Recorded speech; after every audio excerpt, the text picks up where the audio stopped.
에코프로 그리고 에코프로 BM 주주 여러분들 반갑습니다. 주식 마스터 클래스 이다윤입니다. 자, 오늘 토요일 주말인데요. 여러분들께 좀 좋은 소식을 알려드리기 위해서 이렇게 마이크 앞에 좀 앉아봤습니다. 요즘 2차 전지 섹터가 올라오는 흐름이라서 다들 기대가 좀 있으셨을 텐데 어제 트럼프와 일론 머스크의 충돌에 대한 기사가 나오면서 또 걱정이 많으실 겁니다. 자, 그런데 6월 3일 새 정부가 출범했죠. 그리고 배터리 정책에 드라이브를 걸겠다는 메시지를 계속해서 내놓고 있습니다. 자, 오늘 영상에서는 왜 배터리 업계가 고전하고 있는지, 이재명 정부 정책이 어떤 전환점이 될 수 있는지, 그리고 에코프로와 BM에 어떤 기회가 올 수 있는지 데이터와 정책 흐름을 바탕으로 하나하나 뜯어보도록 하겠습니다. 자, 신규 채널인 만큼 여러분들의 구독과 좋아요는 제가 영상 제작하는 데 굉장히 큰 힘이 되고 있거든요. 자, 여러분들 우선 구독해보시고 마음에 안 드시면 취소하셔도 되시니까 꼭 구독과 좋아요 한 번씩 부탁드리도록 하겠습니다. 자, 먼저 현실부터 봐야겠죠. LG엔솔, 삼성 SDI, SK온이 올해 1월에서 4월 글로벌 배터리 사용량은 40.2%가 증가를 했어요.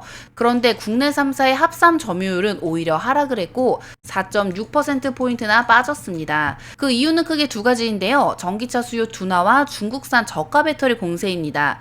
테슬라, GM, 포드, 현대, 기아차 전기차 판매 증가율 자체가 좀 예전 같지가 않아요. 거기에 CATL 그리고 BYD 같은 이 중국 기업들이 싸고 빠른 배터리를 밀어내고 있습니다.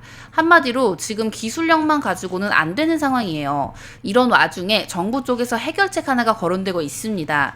바로 직접 환급제인데 여러분들 들어보셨을까요? 미국의 IRA법, 인플레이션 감축법이라고 있죠. 여기서 배터리 생산 기업에게 세액 공제를 해주는데 그냥 공제만 해주는 게 아니라 아예 현금으로 줍니다. 그러니까 적자 기업이라도 현금 유동성을 확보할 수 있다는 얘기죠. 자, 이거를 우리나라도 하자는 겁니다. 이재명 대통령이 후보 시절부터 계속해서 얘기를 해왔어요.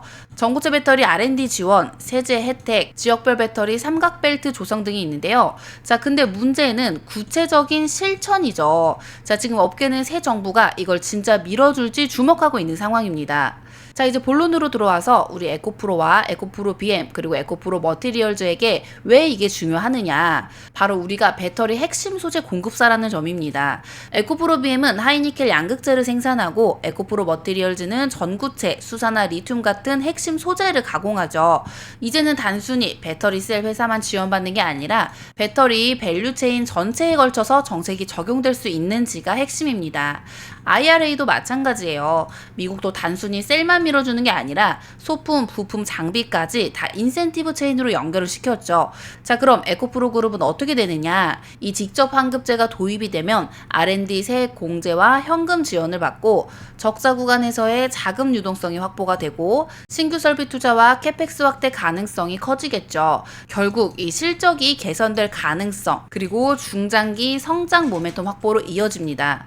자, 그럼 시장 반응은 어떨까요? 에코프로 주가가 계속 몇 달간 지지부진했죠. 특히 에코프로 머티리얼즈 실적 부진이 가시화되면서 하락 압력이 컸고요. 하지만 최근 들어서 이 기관의 매수세가 들어오고 있습니다. 자, 이건 그냥 기술적인 반등으로 보기에는 좀 애매한 부분들이 있어요.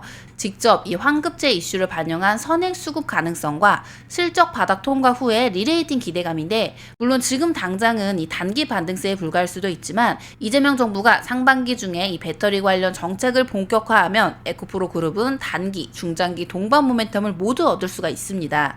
자, 이제 좀 정리를 해보면 현재 배터리 업계는 이 점유율 하락과 또 실적 부진이라는 이중고가 있는데 IRA처럼 직접 환급제가 도입이 되면 적자 구간 기업들도 유동성 확보가 가능해집니다.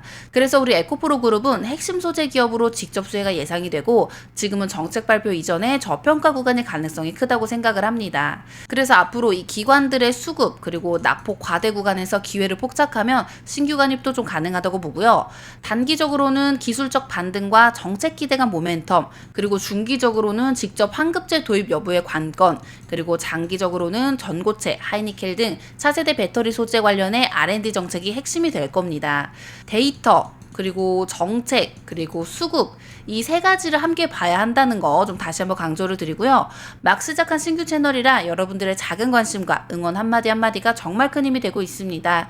자, 오늘 영상이 좀 도움이 되셨다면 여러분들 구독과 좋아요 꼭 한 번씩 부탁드리고요. 저는 오늘 영상 여기서 좀 마무리하도록 하겠습니다.